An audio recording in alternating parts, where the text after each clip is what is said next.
உள்ளவாடா.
உள்ள வாடா தேவு.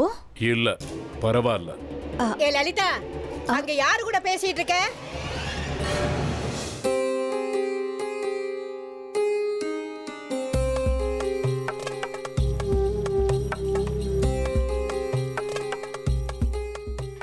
அத்தை, இவன் பேரு தேவு, என் சித்தப்பாவோட பையன். வணக்கம் தம்பி.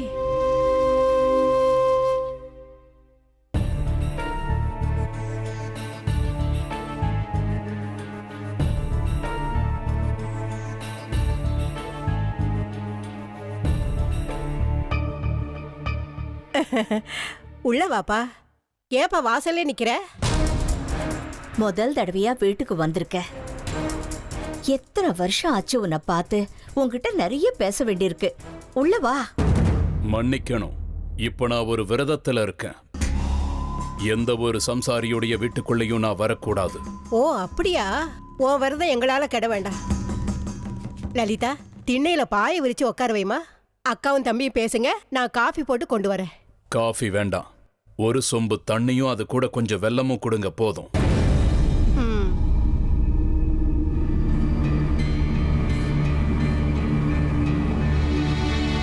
என்ன தேவு இப்படி மாறி போயிட்ட? உன்ன மாதிரி அதிகமா பேசுறது இல்ல. ஏன் பேச்ச குறைச்சுக்கிட்ட தேவு? பல வருஷங்கள் ஆயிடுச்சு. சொந்த பந்தங்களை மறந்து அவங்க பாதையில போய்கிட்டு இருக்கோம். அது மட்டும் இல்லாம இந்த ஊரும் மக்களும் மாமியாரு இந்த குடும்பம் எல்லாம் எனக்கு முன்ன பின்ன தெரியாதவங்க. உண்மைதான். மொத்தத்துல நீ என்ன மறந்துட்டேன்னு தெரியுது. நானும் கல்யாணத்துக்கு அப்புறம் பிறந்த வீட்டு பக்கம் தலை வச்சு கூட படுக்க முடியாம போயிடுச்சு. அவங்க எல்லாரையும் போய் பார்த்து பல வருஷங்கள் ஆயிடுச்சுடா. எனக்கு நல்லா ஞாபகம் இருக்கு, நீ திடீர்னு ஒரு நாள் யார்கிட்டயும் சொல்லாம காணாம போயிட்ட. எல்லாரும் சேர்ந்து தேடணும், ஆனா உன்னை எங்கேயும் கண்டுபிடிக்க முடியல.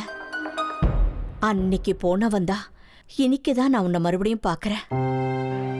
இவ்வளவு நாள் எங்கடா இருந்த? என்ன இது புது அவதாரம்? இத்தனை வருஷம் எங்கடா போயிருந்த? இமயமலையில இருந்த.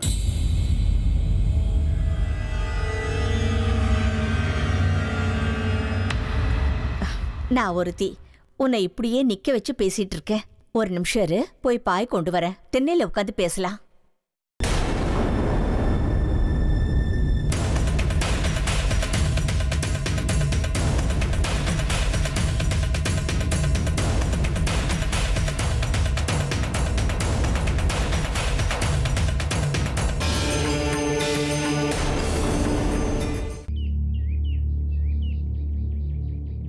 தேவு, தேவு,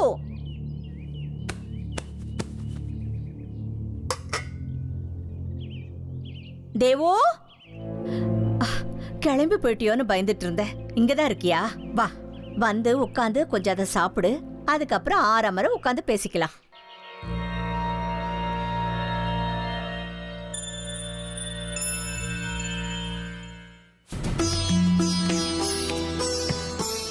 வீட்டுல பூஜை புனஸ்காரம் எல்லாம் ரொம்ப பக்தி சிரத்தையோட பண்றீங்க போல இருக்கு. ஆமா, என் மாமியாரும் என் வீட்டுக்காரரும் அம்மனோட பரம பக்தர்கள். என் வீட்டுக்காரருக்கே தினமும் கோயில்ல பிரசாதம் பண்ற வேலை தானே. உன்னை பத்தி சொல்லு தேவு. இத்தனை வருஷமா நீ இமயமலையில தான் இருந்தியா? அங்க என்னடா பண்ணிக்கிட்டு இருந்த? ஒன்னும் பண்ணல, அங்க இங்கன்னு அலைஞ்சுக்கிட்டு இருந்தேன். உன்னை அம்மான்னு கூப்பிடுறதுக்கு யாராவது இருக்காங்களா? எனக்கு 2 பசங்க இருக்காங்க. பொண்ணுதான் பெரியவ, பையன் சின்னவ. நம்ம சுனிதா கூட இந்த ஊர்ல தாண்டா இருக்கா. நான் மயங்கி விழுந்தேன் பாரு, அங்கிருந்த 3வது தெருவுல தான் அவ வீடு. அவளையும் நான் சந்திக்கணும் போல இருக்கு. ஆனா உன் முகமோ உன் கூட சண்டை போட்டதோ எதுவுமே அவளுக்கு ஞாபகம் இருக்காது. நீ வீட்டை விட்டு போனப்போ அவ ரொம்ப சின்ன குழந்தை தானே. இப்போ உன்னை பார்த்தா ரொம்ப சந்தோஷப்படுவா. போய் பார்க்கலாமா? இல்ல, எனக்கு அவசர வேலை இருக்கு, நான் உடனே கிளம்பணும். ஒரு நிமிஷம் இரு. எனக்கு கல்யாணம் ஆனதுல இருந்து என் பிறந்த வீட்டுக்காரங்கன்னு யாருமே இந்த வீட்டுக்கு வந்ததில்ல. நான் உயிரோட இருக்கேனா செத்துட்டேனான்னு பார்க்க கூட யாரும் இல்ல. மொத்தமா அனாதை ஆயிட்டேனோன்னு தோணுச்சு. ஏன் அப்படி? யாருக்கும் உன்னை வந்து பார்க்கணும்னு தோணலையா? எப்படி தோணும்? எங்க வீட்டுலதான் ஏழ்மை தாண்டவம் ஆடுதே. அதான் யாரையும் கிட்ட நெருங்க விடல. சொந்தக்காரங்க தெரிஞ்சவங்க எல்லாரையும் நம்மளை விட்டு விலக்கி வச்சிடுச்சு. எந்த ஜென்மத்துல பண்ண புண்ணியமோ நீ ஒருத்தந்தா பிறந்த வீட்டுக்காரனா இந்த வீட்டுக்கு வந்திருக்க.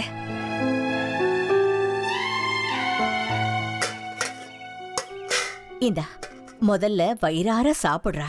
இந்த விருந்தோம்பலெல்லாம் வேண்டாம். திடீர்னு எங்கிருந்தோ வந்த, அதுக்காக தயங்க வேண்டாம். நான் உங்க அக்கா கொடுக்கறேன்டா, வாங்கி சாப்பிடுறா.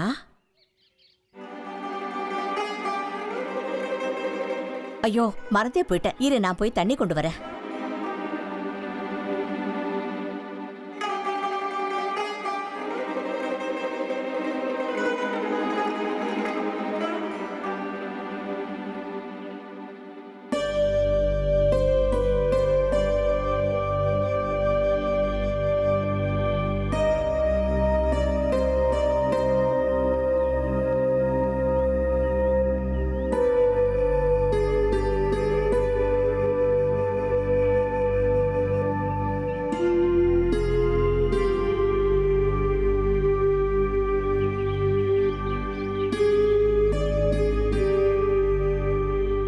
வீட்டு சாப்பாடை சாப்பிட்டு பல வருஷங்கள் ஆயிடுச்சு.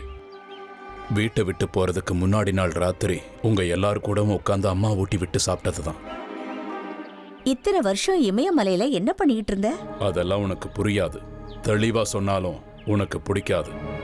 நீ பேசும்போது சித்தப்பாவோட ஞாபகம் தாண்டா வருது எனக்கு. அன்னைக்கு நீ வீட்டை விட்டு போனதுக்கு அப்புறம் சித்தப்பாவையும் சித்தியும் பாத்துக்கிறதுக்கு யாருமே இல்லடா.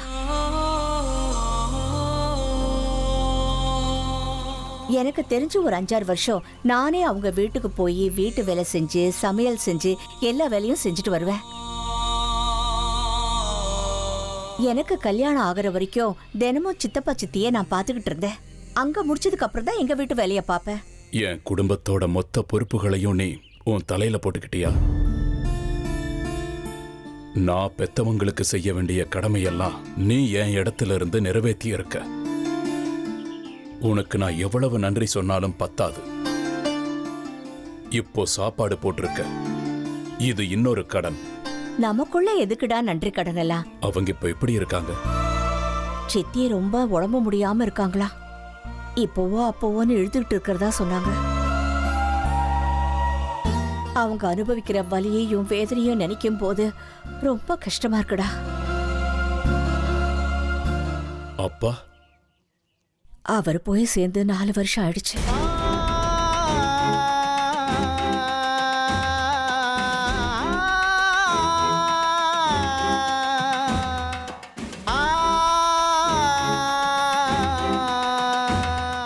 கடைசி காலத்துல நான் தான் போய் 1 மாசம் அவரை பாத்துக்கிட்டேன்.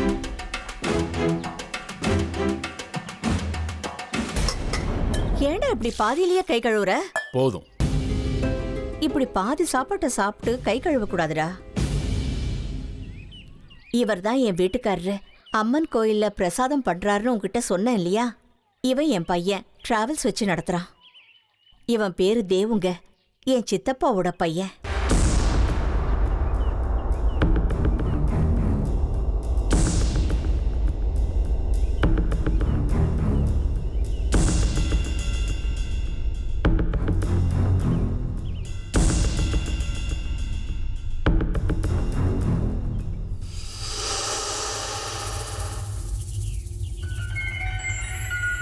ஏன் அவர் ஒரு மாதிரியா போறாரு? ஒருவேளை நான் வந்தது அவருக்கு பிடிக்கலையா? இல்ல, அப்படியெல்லாம் ஒண்ணும் இல்ல. இத்தனை வருஷத்துல என் பிறந்த வீட்ல இருந்து யாருமே வந்தது இல்ல இல்லையா, அதனாலதான். இருக்கட்டும், இன்னொரு நாள் பாத்துக்கிறேன். தேவு, தேவு,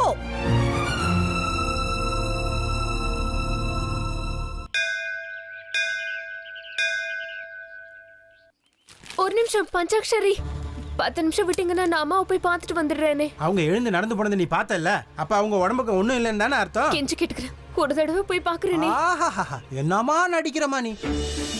நடிப்புல சிவாஜியே மிஞ்சிட்ட. இந்த கோவில் வேலையை விட்டுட்டு பேசாம ஏதாவது சீரியல்ல நடிக்க போமா, பெரிய நடிகையா வருவ.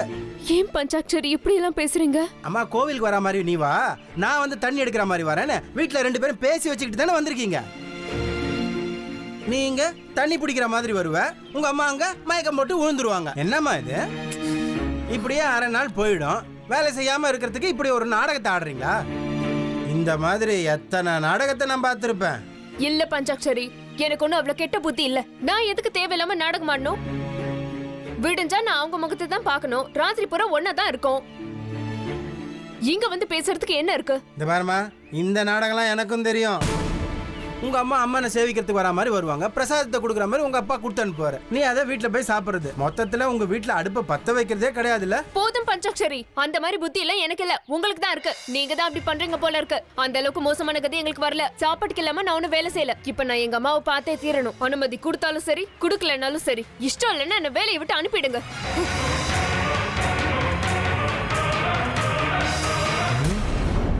சரியா 14 வயசு இருக்கும் போது என் தம்பி வீட்டை விட்டு ஓடிட்டான். இப்பதான் அவனை பாக்குறேன். வீட்டுக்கு கூட்டிகிட்டு வந்தேன்.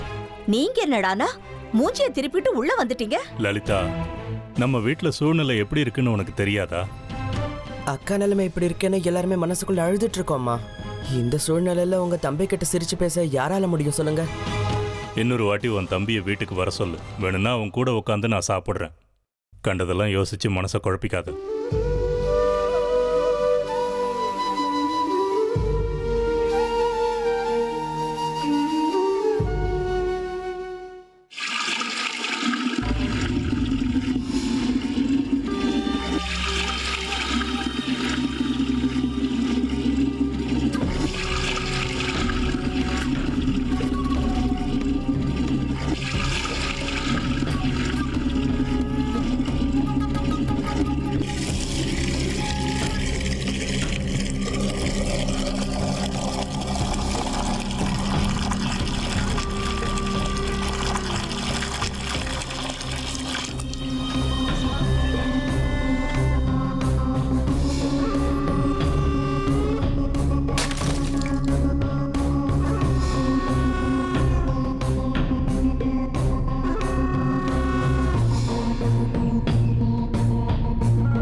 என்ன குரு நடக்குது? நீங்க மந்திர தந்திரம் பண்றவர் இல்ல. குடத்தை வச்சீங்க, தண்ணியை கொண்டு வந்து தண்ணியை ஊத்துனீங்க. ஆனா பானையில தண்ணி பாதிதான் இருக்கு. இது வரைக்கும் நான் இப்படி பார்த்ததே இல்ல. நான் எந்த மாய தந்திரமும் பண்ணது கிடையாது. நான் இப்ப பார்த்தது என் சக்தியுடைய அளவை. தண்ணி அந்த பானையில நிறைஞ்சிருந்தா என் சக்தி பரிபூர்ணமா இருக்குன்னு அர்த்தம். பானையில எவ்வளவு தண்ணி இருக்கோ அந்த அளவுக்கு என் சக்தி இருக்கும். இப்போ என்னுடைய சக்தி, என்னுடைய நம்பிக்கை எல்லாம் பாதிக்கு பாதி குறைஞ்சிருக்கு. இந்த ஊர் மகமாய்க்கு எதிராக என்னைக்கு யுத்தத்துல இறங்கணும், அன்னையிலிருந்து என்கிட்ட இருக்கிற ஒவ்வொரு சக்தியா பறிக்கிற அந்த மகமாயி. நானும் 12 வருஷமா பார்த்துட்டு தான் இருக்கேன். எவ்வளவோ பெரிய சாதனையெல்லாம் பண்ணியிருக்கீங்க. கஷ்டம் வேதனைன்னு வந்தவங்களுக்கு வெறும் விபூதியை காட்டியே பரிகாரம் பண்ணியிருக்கீங்க. இன்னைக்கு என்னடானா நீங்களே சம்பந்தமே இல்லாத இவ்வளவு வருஷமா இல்லாத உறவுகள் எல்லாம் இன்னைக்கே முன்னாடி வருது. அப்பா அம்மா ஞாபகம் வருது. சொந்தக்காரங்களோட ஞாபகம் வருது. இத்தனை வருஷத்துல அவங்களை எல்லாம் நான் நினைச்சு பார்த்தது கூட கிடையாது. தாமரை மேல இருக்கிற தண்ணி மாதிரி தான் இருந்தேன். ஆனா இப்ப எல்லார் ஞாபகமும் வருது. மகனா பிறந்து பெத்தவங்களை காப்பாத்தாம என்னோட கடமையை செய்யலையோன்னு தோணுது. அவங்களோட சாபத்தால தான் நான் என்னோட சக்திகளை இழந்துகிட்டு இருக்கணும்னு தோணுது. இப்படியே உங்க சக்தியெல்லாம் இழந்துட்டு போனா எதிர்காலத்துல உங்களுக்கு எனக்கு வித்தியாசமே இல்லாம போயிடுச்சுன்னா அப்ப என்ன பண்ணுவீங்க? நாம வந்த காரியமும் நடக்காது. நீங்க அடையணும்னு நினைச்ச லட்சியத்தை உங்களால அடைய முடியாம போயிடும். என்ன பண்ண போறீங்க? அதுவும் இல்லாம அந்த விருப்பாட்சி சாஸ்திரியோட வேலையை வேற ஒத்துக்கிட்டு இருக்கீங்க. இல்ல, என்னோட சக்திகளை நான் திரும்ப அடைஞ்சே தீருவேன். முதல்ல அந்த மகமாயுடைய தரிசனம் கிடைக்கட்டும். அவளை நேரடியா சந்திக்கிறேன். இன்னும் அந்த அளவுக்கு என்கிட்ட சக்தி மிச்சம் இருக்கு. அந்த தாயோ சர்வசக்தி, நானோ ராட்சசர்களோட வம்சம். ரத்த பீஜாசுரர்கள் நான். இழந்தாலும் அதை அடைய தெரியும். இப்ப என் கூட கோயிலுக்கு வா. அந்த மகமாய பேச வைக்கிறேன். கடிக்கே, என்ன படிக்கிட்டு இருக்க நீ? நீயே இப்படி ஆயிட்டேனா நாம எடுத்த காரியத்தை நிறைவேற்ற முடியுமா? இன்னும் என்னெல்லாம் பண்ண போற நீ? ஓ இஷ்டத்துக்கு எப்ப வேணாலும் கோவிலுக்கு வர, கோவிலை விட்டு போற. அம்மனோட தரிசனத்துக்காக நான் எல்லா ஏற்பாடுகளும் பண்ணி வச்சிருந்தேன். அந்த நேரத்தில் நீ அங்கே வரல. இத பாரு, உன்னுடைய காரியங்களை நீ ஒழுங்கா செஞ்சு முடிக்கிற வரைக்கும் ஸ்ரீ சக்கரத்தை நீ கைவசப்படுத்திக்க முடியாது. அதை நம்மளால நெருங்க கூட முடியாது. சொல்லு, சுந்தரிய கட்டுப்படுத்துறதுக்காக நீ இதுவரைக்கும் என்ன பண்ணிருக்க? இப்ப நடக்க வேண்டிய காரியம் ஒண்ணுதான், அம்மனோட தரிசனம். வாங்க.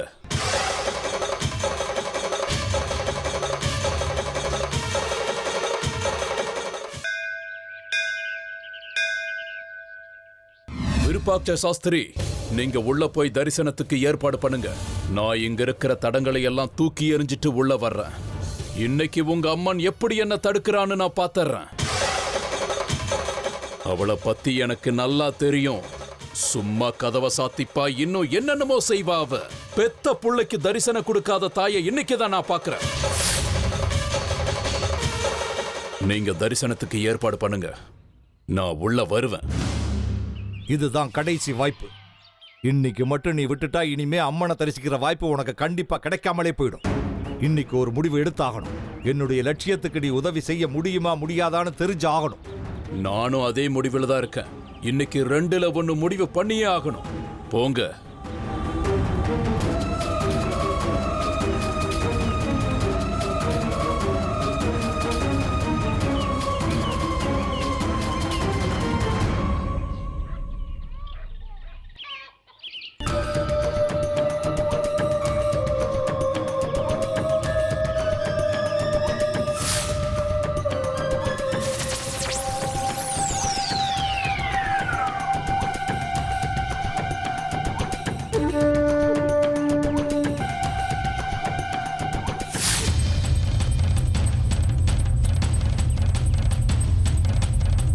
நான் இங்கேயே இருந்து எந்த அபசகுணமும் நடக்காம பாத்துக்கிறேன். நீங்க போய் தரிசனம் பண்ணிட்டு வாங்க.